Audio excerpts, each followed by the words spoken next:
Wyeth Laboratories is privileged to present Out of Darkness, produced in consultation with the American Psychiatric Association and the National Association for Mental Health, with Dr. William C. Menninger as medical narrator and starring Orson Welles as the reader.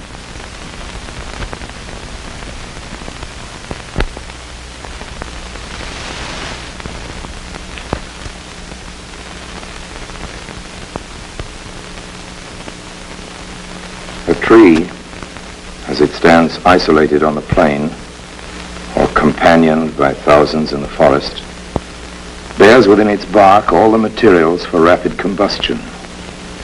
For all so cool and green as it looks, the elements of its destruction are circling through it, through branch and trunk, leaf and root.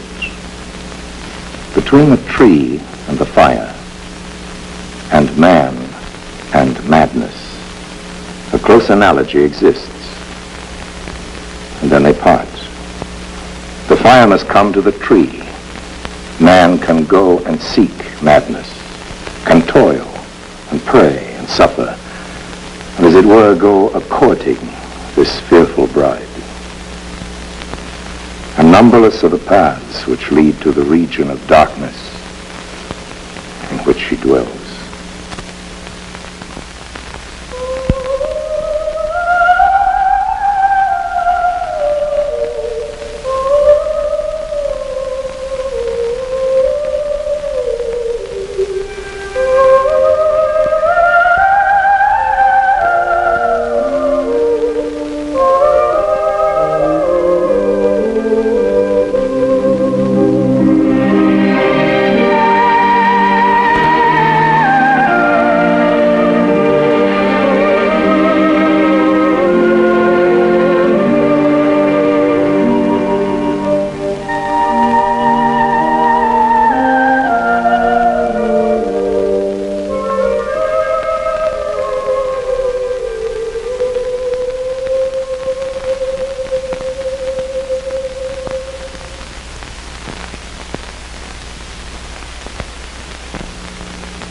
On the program you're about to see, there will be no actors, with the possible exception of myself, and I'm not going to do any acting. I'm just going to read to you a few pages from a book now and then.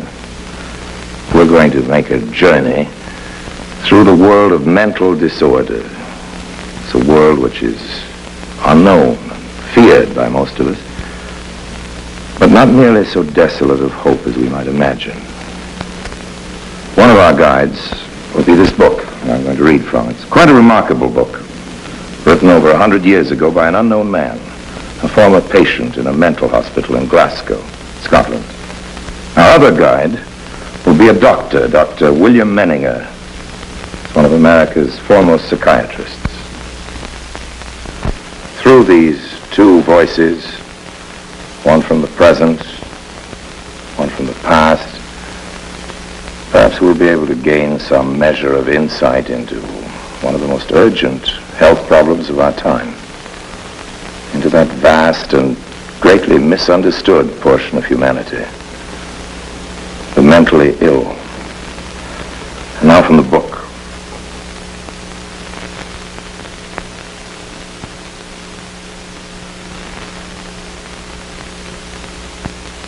I am not a medical man. My claim to be heard is founded not upon education or position, but solely upon what I've seen, what I've suffered. For 17 years, I've been in communication with insanity. And for a long time, I've been impressed with the idea that could this disease be rendered more familiar, and of course less repulsive to the public mind, its chance of being checked and subdued in the first stage would be much greater. In the hope of dissipating this dread and freeing the bright spirit of hope from the talons of despair, I've written this little book. And while keeping truth in view, I've endeavored to strip lunatic asylums of all imaginary terrors and to render them familiar to the public view.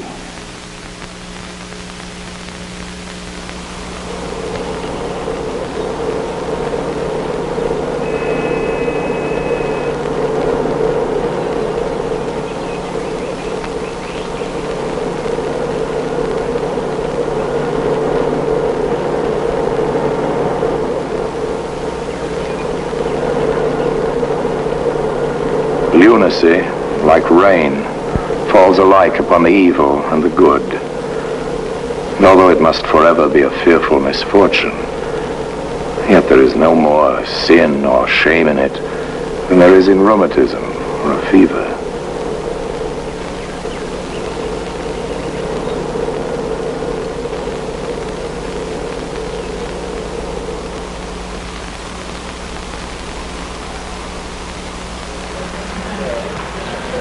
Had I the certainty of an attack of insanity before me, and the power to prescribe for myself, I'd say, put me in a place where I can do no harm to myself or any other person.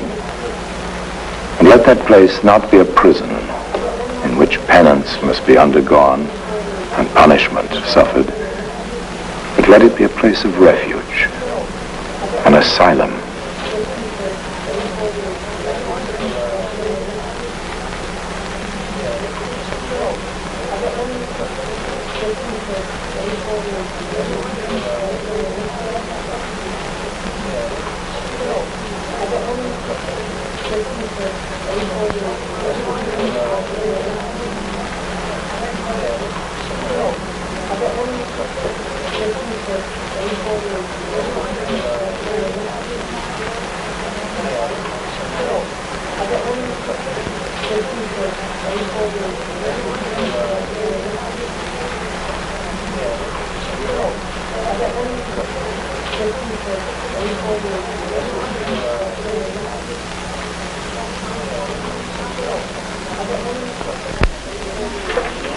I'm glad you came in because I've been wanting to talk to you about your wife's illness. Did you notice when her illness started? Yes, I did, about 3 months before I'd taken her to the hospital. I noticed strange things happened about her, and it got so bad that I was afraid to leave her by herself while I was working, you know.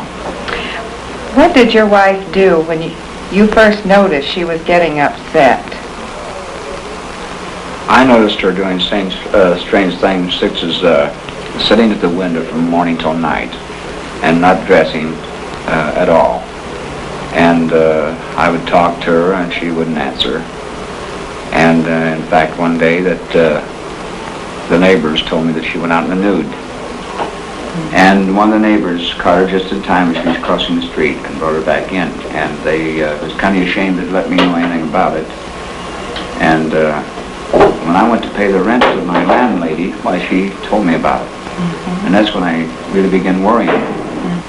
And another thing that made it seem strange, that she had the Bible in her hand from morning till night, which she never did do before. And I would come home at night and she would point out verses to me.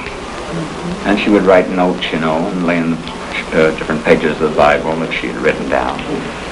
And she was always talking about the stars and moon and stuff like that, you know. And I knew then that something was wrong, but I couldn't catch it right away. I understand Doris is mute now, that she won't talk to anyone.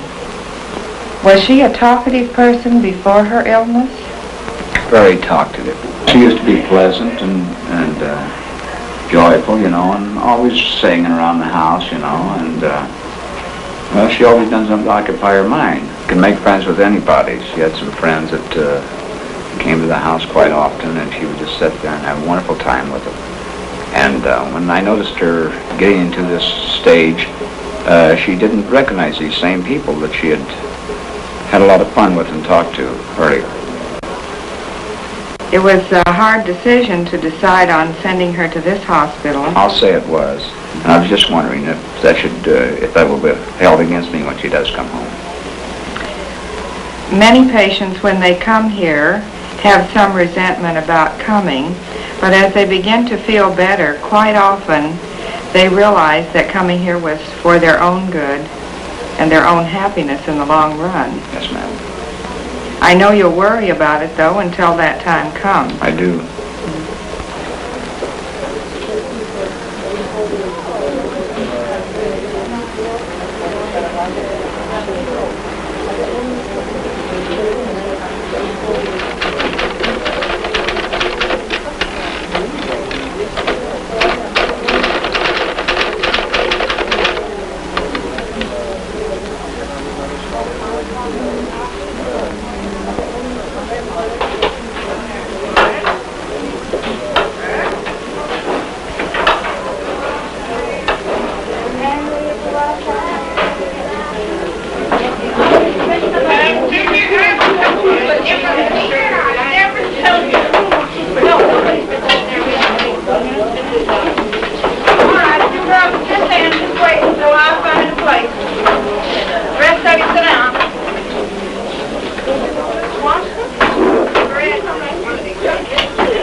There's nothing to be afraid of in here. Let's just look around.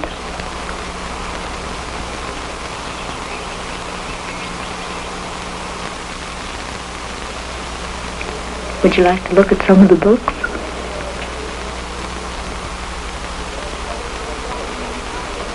Why don't you just sit down and be comfortable?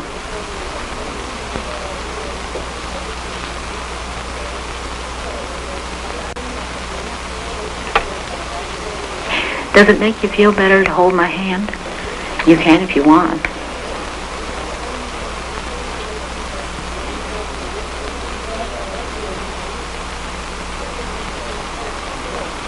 Don't be so frightened.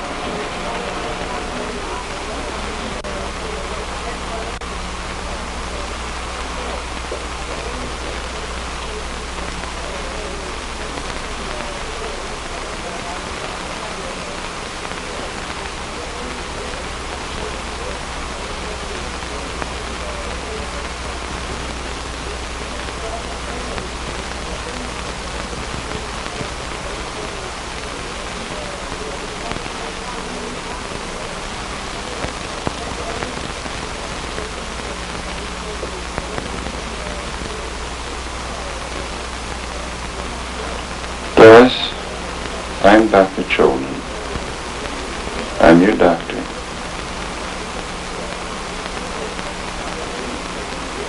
And you and I will meet together 3 times a week.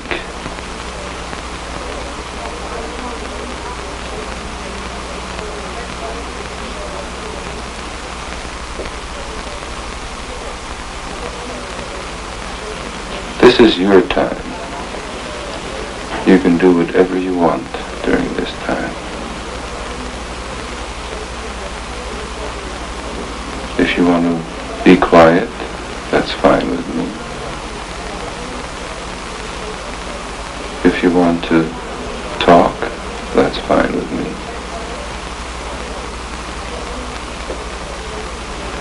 I'm perfectly satisfied to spend this time in any way that you want to spend it.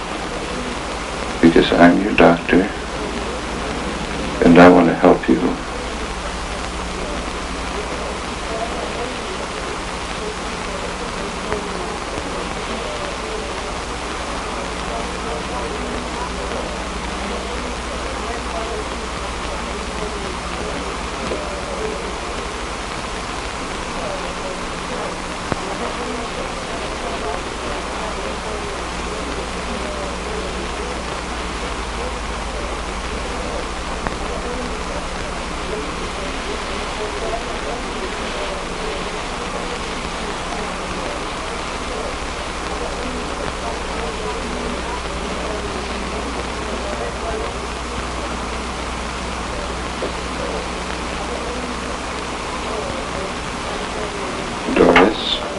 Would it be all right if Mrs. Murphy waited for you in the hall?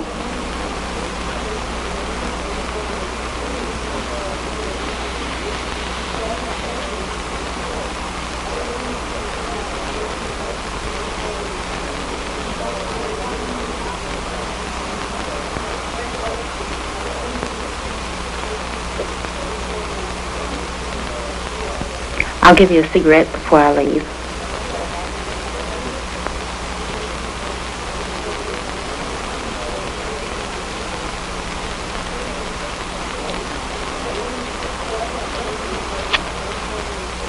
I'll be right out in the hall.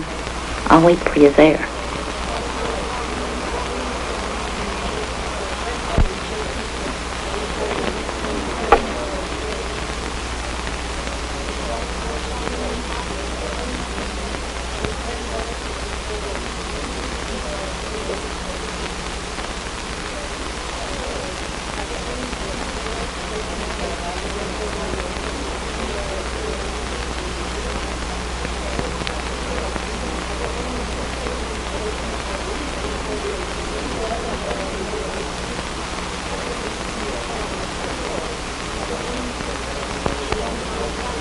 You're wondering, what does he want to do to me?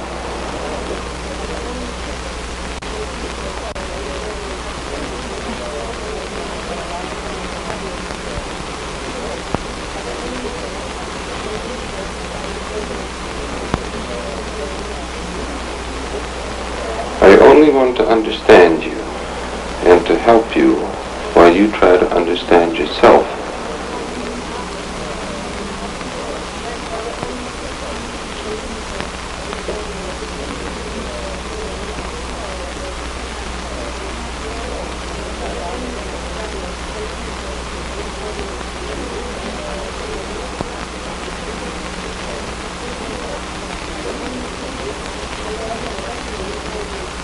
This is a place where you can't hurt anyone and no one can hurt you.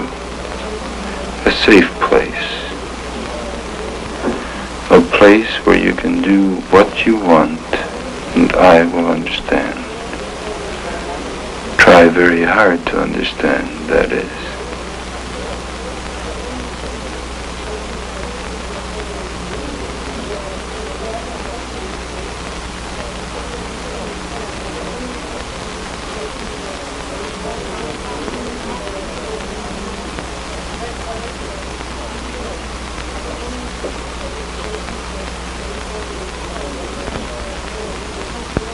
Doris, we'll meet again on Monday in 3 days.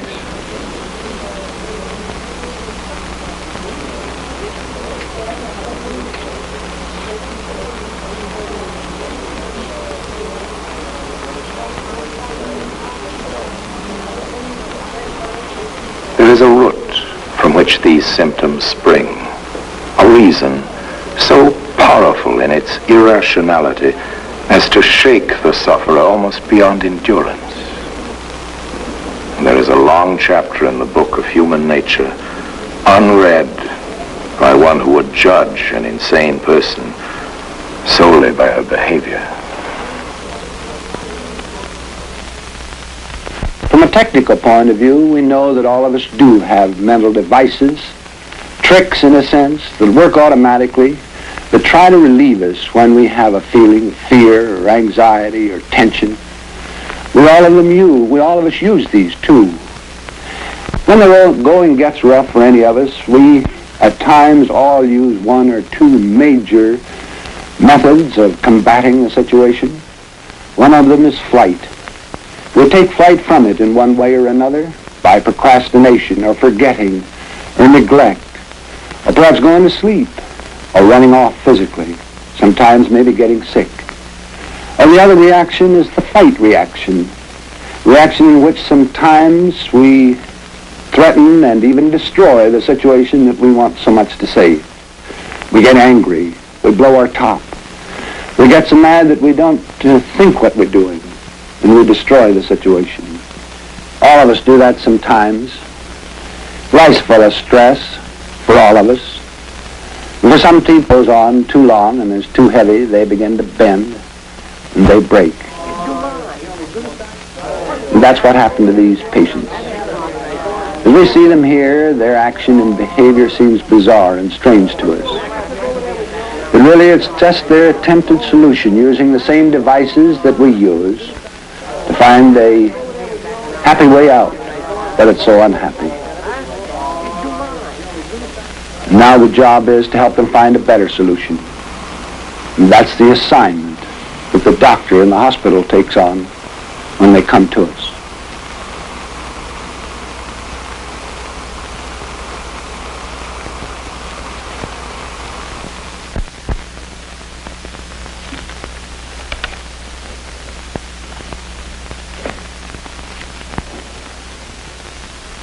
As a flood of fire from the bosom of a living volcano sweeps down the verdant slope, turning flower and fruit into smoke and ashes, so does insanity sweep over laughter and happiness.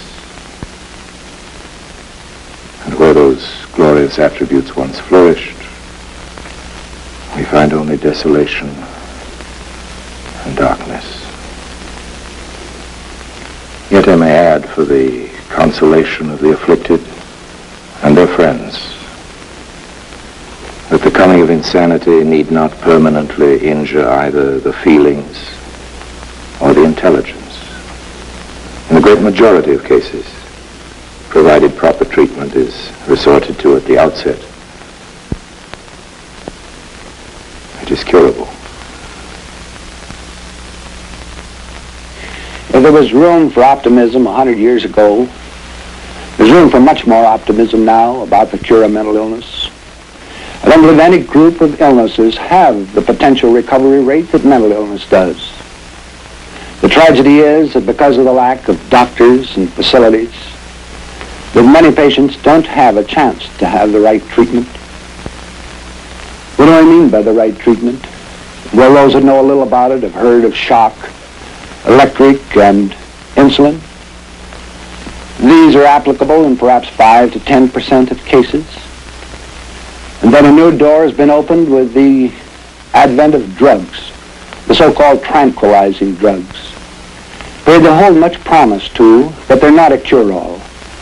They're not going to radically change the situation because at best they just help the patient become accessible to help. Help him be able to talk, help him participate in the program of the hospital. Actually, both the drugs and the shock treatment are comparatively unimportant to the role of the hospital as a whole. The hospital has to provide, in a sense, protection for a patient. Protection sometimes from himself. Certainly protection from those waves that had engulfed him. It has to do this in various ways in its physical setup. It has to do it in a program of activities, opportunities where the patient can express his interests, can perhaps learn new interests. And that's why in psychiatric institutions, we have to have a program that includes classes perhaps in music and art, maybe even typewriting, social events, games of all kinds, lots of different crafts. Quite apart, though, from the hospital and its physical setup, the most important thing are the people that work in that hospital. Those people have to be trained. They have to be taught the meaning of mental illness so that they have a rationale to be patient and tolerant and helpful. Most of all, if a patient gets well in a mental institution, it's because of personalities that surround him, the people that will help him. The doctor is kind of the captain of the crew. He's the fellow that's got to find out what's wrong with the individual and what ought to be done about it, what ought to be prescribed for the patient, and plan the program in the hospital. More important, perhaps, are his personal contacts with the patient.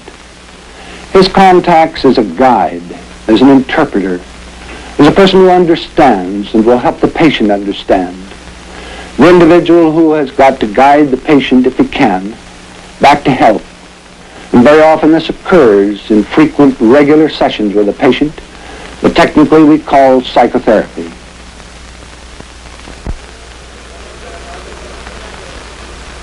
Doris, you may sit down whenever you like.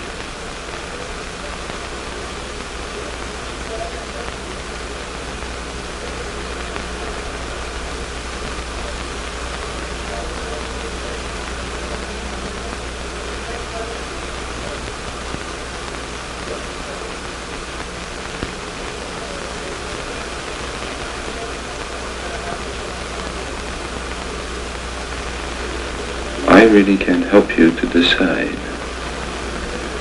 When you're a little less afraid in here, it will be easier to decide.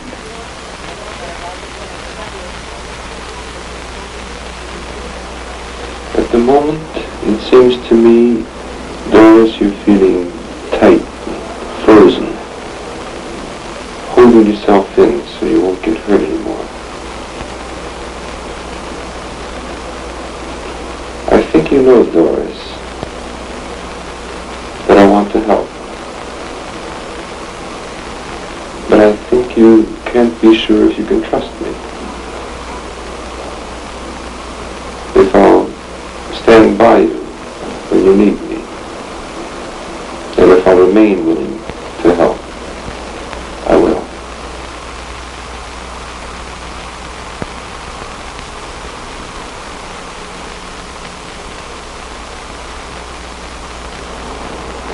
During the whole period of my residence in the asylum, my wife visited me upon a stated day each week, and no week passed without her seeing me. Though I was often unable to let her know at the time, these visits gave me something to think upon, being, as it were, a solid spot in a troubled ocean, whereon the spirit could occasionally rest.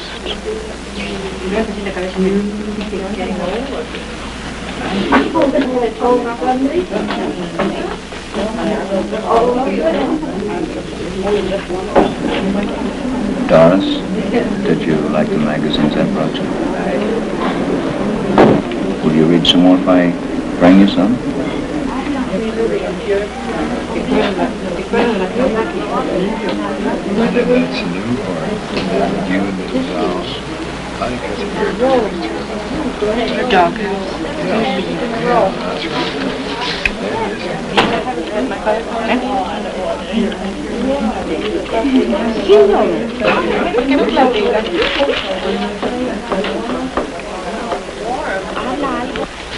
Yes, you find all those cactus roots.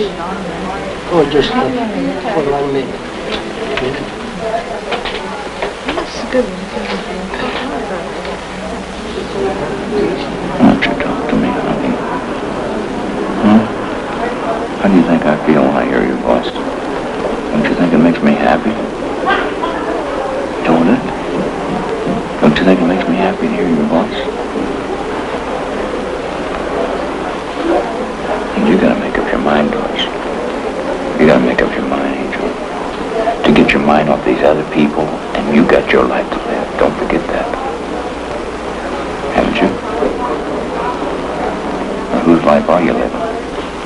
Maybe that's the trouble. You're not living your life. You're living somebody else's life. Doris, I'm gonna ask you. I'm gonna tell you something now. You ought to see the little place I got now. It's the only damn reason in the world I got it, Doris.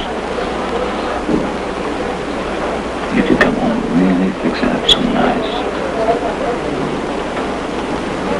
I got a nice little living room. I got a bedroom, twin beds. I got a nice bathroom, a nice kitchen. And I bought a television set. What do you think I'm doing that for? Not for me, honey. I'm not doing it for me. I don't give a damn whether I just have a floor to sleep on. I want you to get well and come home. Will you get well? Will you get well?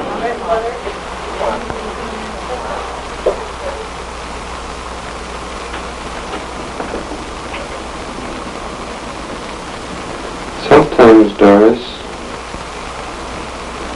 I get the feeling that you're very angry with me. And that's all right. And part of that anger is because you're not sure you want to come here. Sometimes you feel I'm forcing you. It's as though you decided to take a rest from the world, a retreat. And somebody is trying to pull you out of that retreat, and I'm that somebody. But I'm not pulling you. It's your decision. And if you decide to come out of your retreat, maybe I can be of some help.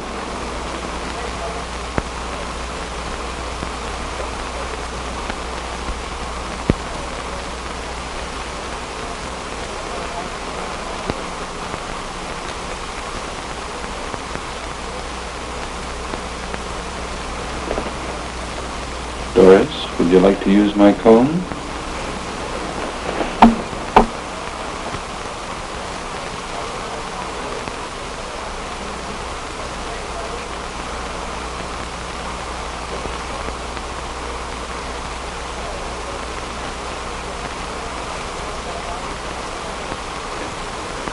It must be very hard to decide whether you want a doctor and whether you want me to be that doctor.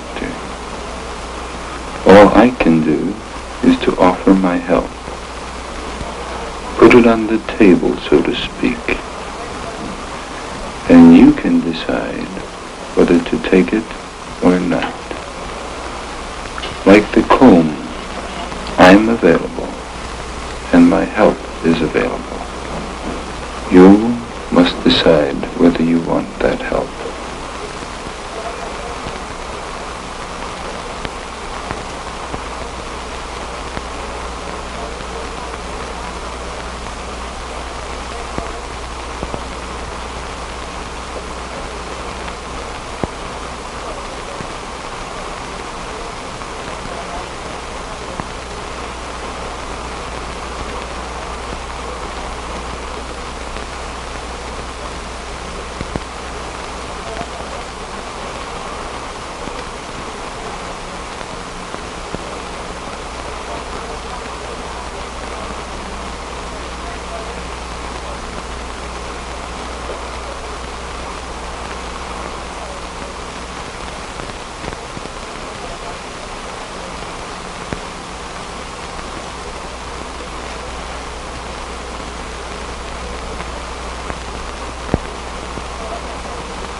Wyeth Laboratories is presenting Out of Darkness, produced in consultation with the American Psychiatric Association and the National Association for Mental Health, with Dr. William C. Menninger as medical narrator and starring Orson Welles as the reader. We continue now with Part 2 of Out of Darkness. No position can be more honorable than that of a conscientious and humane physician who devotes his time and talents to the treatment of the insane. And what a fearful responsibility clings to the office which he has assumed. For in many cases it lies with him whether the patient be saved or lost.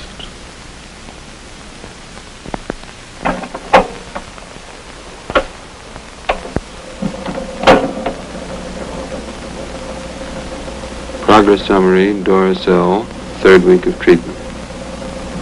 The patient's acceptance of my comb and her desire to take it back to the ward with her are clear indications that she accepts the idea of help and of a doctor. Her previous terror is gone, and in general she seems to be much more relaxed and comfortable.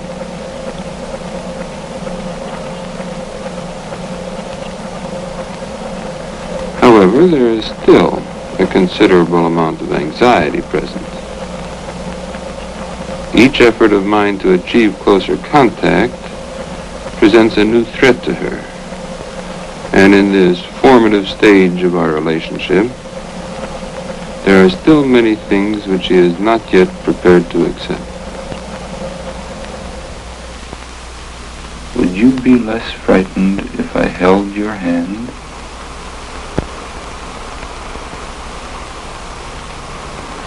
Don't take my hand if it will make you uncomfortable.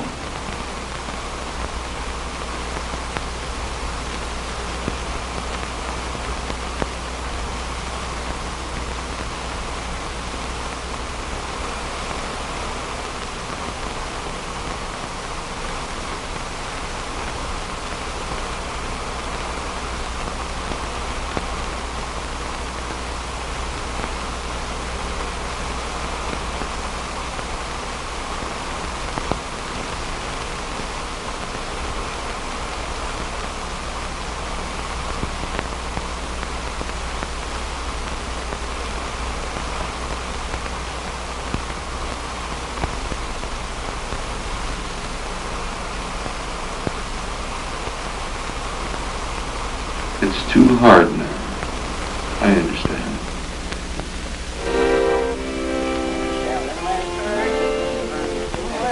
Thank you.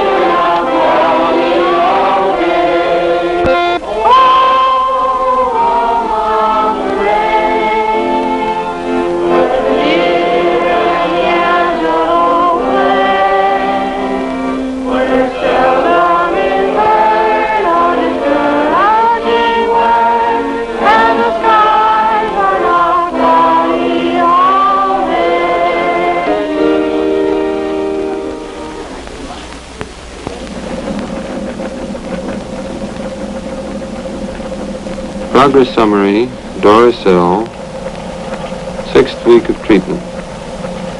The most significant development over the last few interviews has been an increase in the patient's response to the external environment.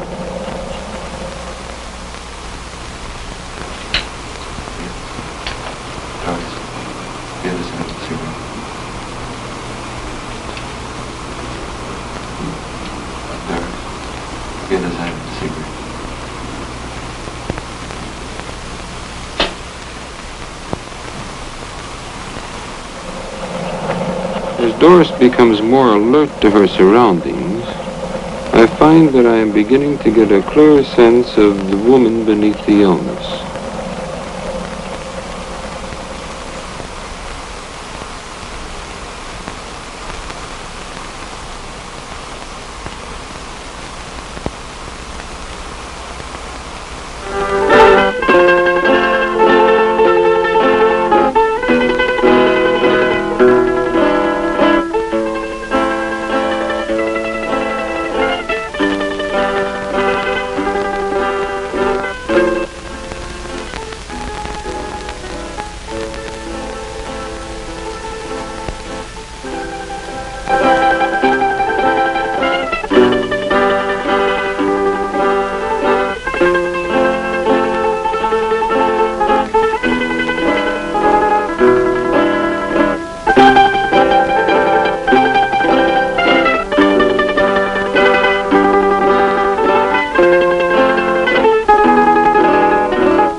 There are people here enjoying the twilight and the beauty and the fragrance of the trees, who in other places would still be lying in barns and darkness.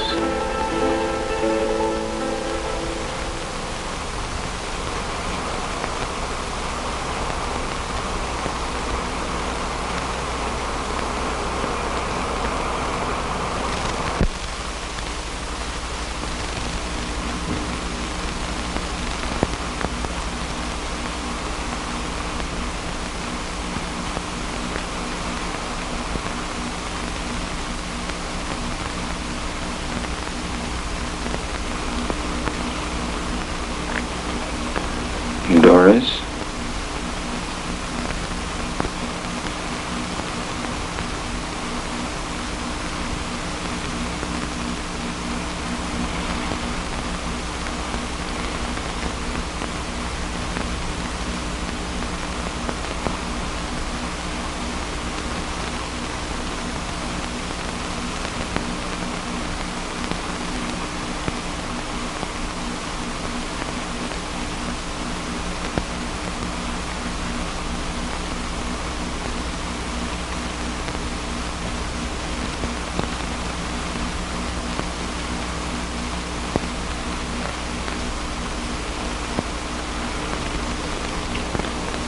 Now we're friends.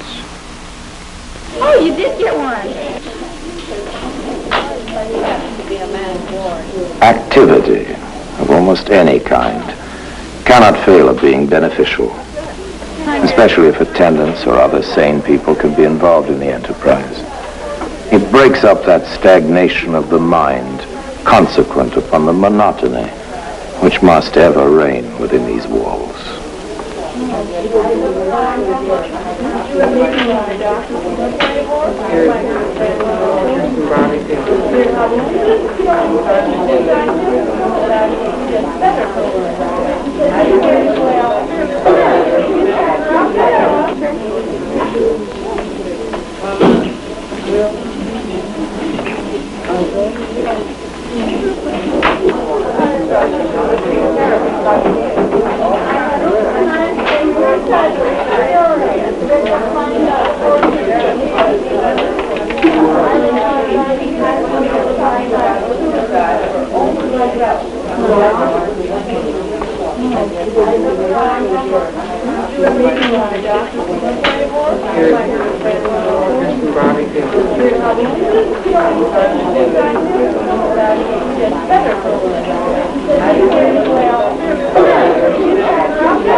Yes, 150, 200, 250.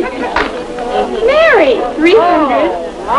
Activities soothes the excited, cheers the desponding, and turns the mind aside for the time from the corroding task of contemplating its own sorrows.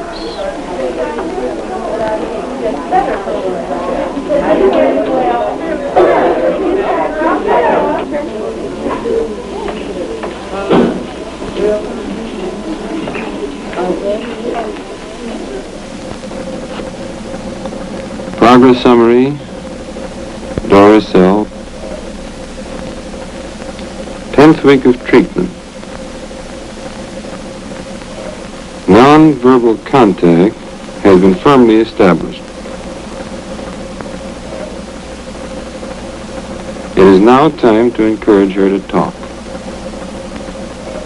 And now this attack on the defense of muteness will undoubtedly increase her anxiety, and it may lead to a setback. However, I feel it's a risk worth taking. I'm trying to understand, but sometimes I can't understand unless you tell me in words. I want to help answer your questions if you feel that you can ask them now. Questions that you may have about being in a hospital. You know you're in a hospital, Doris. This is a hospital. And I'm your doctor.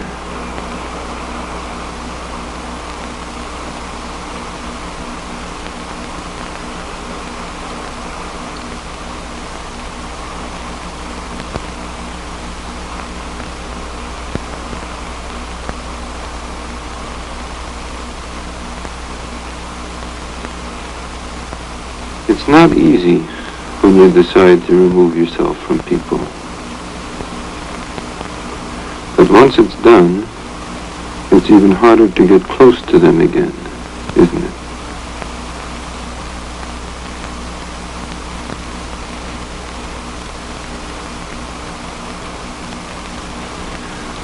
I somehow feel that there are things you would like to let me know, but you don't know how. You still have to prevent yourself.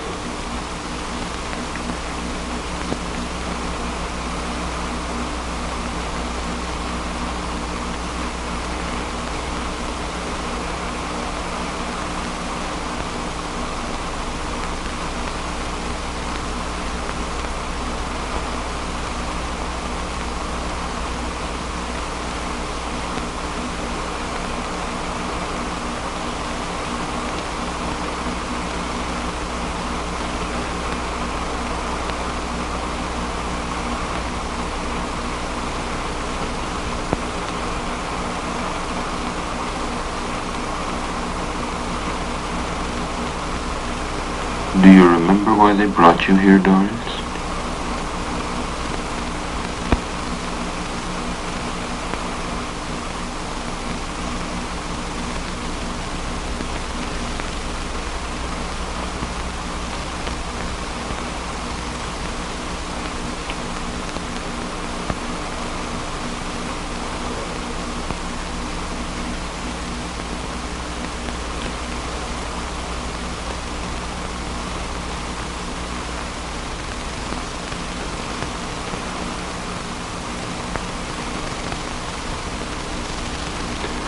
Doris, would you feel more comfortable if you whispered in my ear?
pearl. Is that a real pearl? I don't know.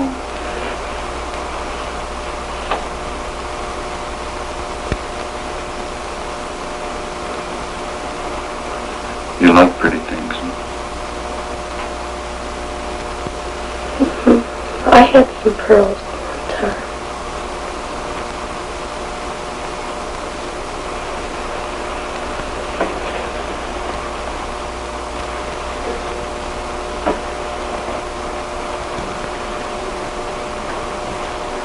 Where did you get the pearls?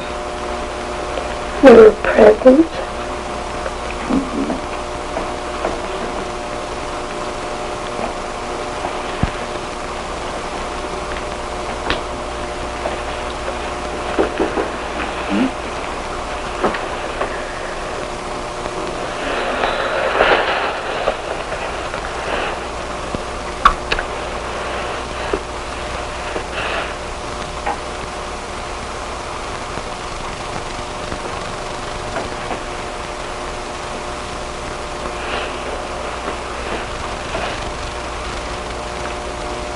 Who gave you the pearls? A friend of mine What happened to the pearls? lost.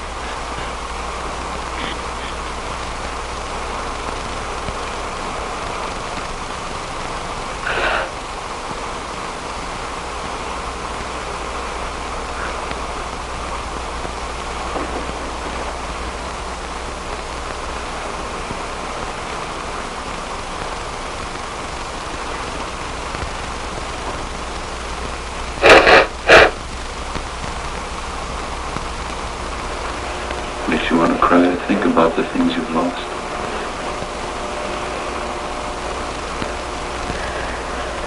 I've lost quite a bit.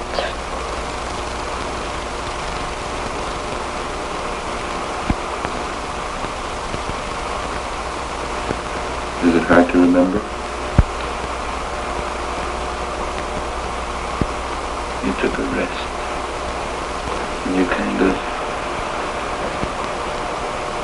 went inside yourself and held yourself quiet.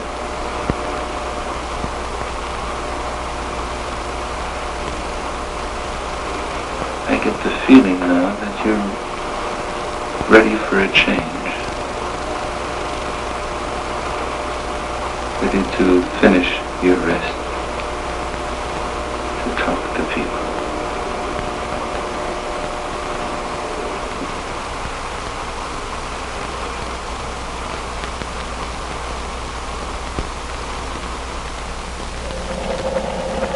Thirteenth week of treatment.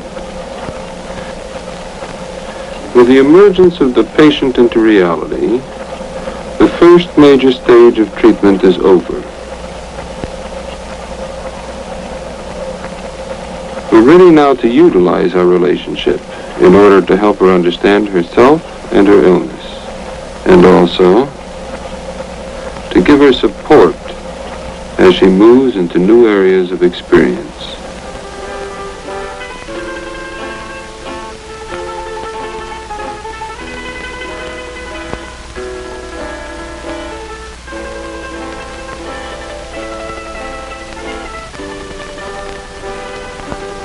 I know some who will say, though she appears pretty well now, were she to leave this, who knows but she might relapse.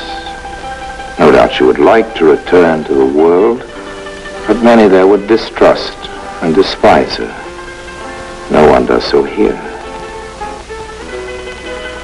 However, it is in the busy avenues of men, not in the solitude and shelter of the asylum, that the cure must be perfected.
This was an amazing experience.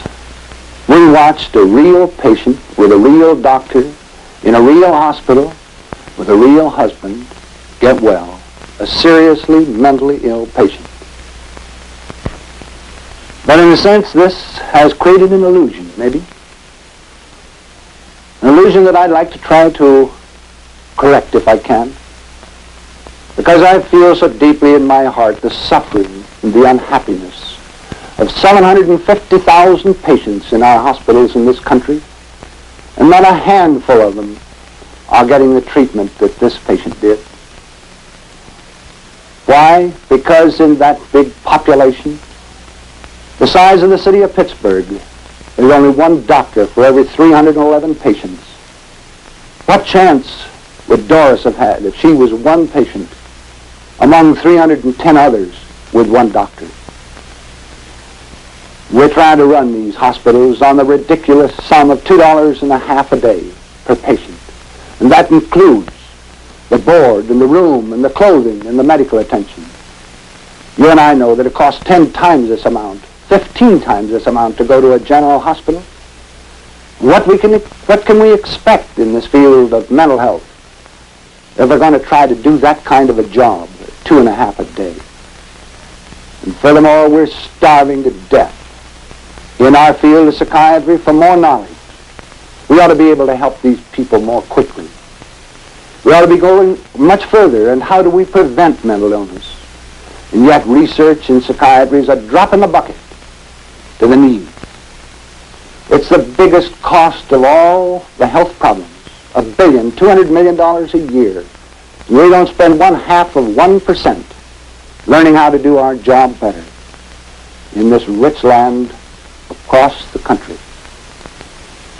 Would that we could enlist people's understanding of how big this problem is, how neglected, how backward we are in our knowledge of what ought to be done, so that many, many girls like this could get well. The facts are that 6 out of every 10 people that go to a mental hospital never leave it. And that doesn't have to be. We've got proof now and can show it that at least 8 out of every 10 could go home and again be happy and useful citizens. This is a universal problem. It affects us all. It ought to be a concern of every individual as to what can he do about it. So many places need help. They need financial support. They need clearer and better understanding. And only as more people do understand is there going to be change. I have a deep conviction that when people know and understand, it will be changed.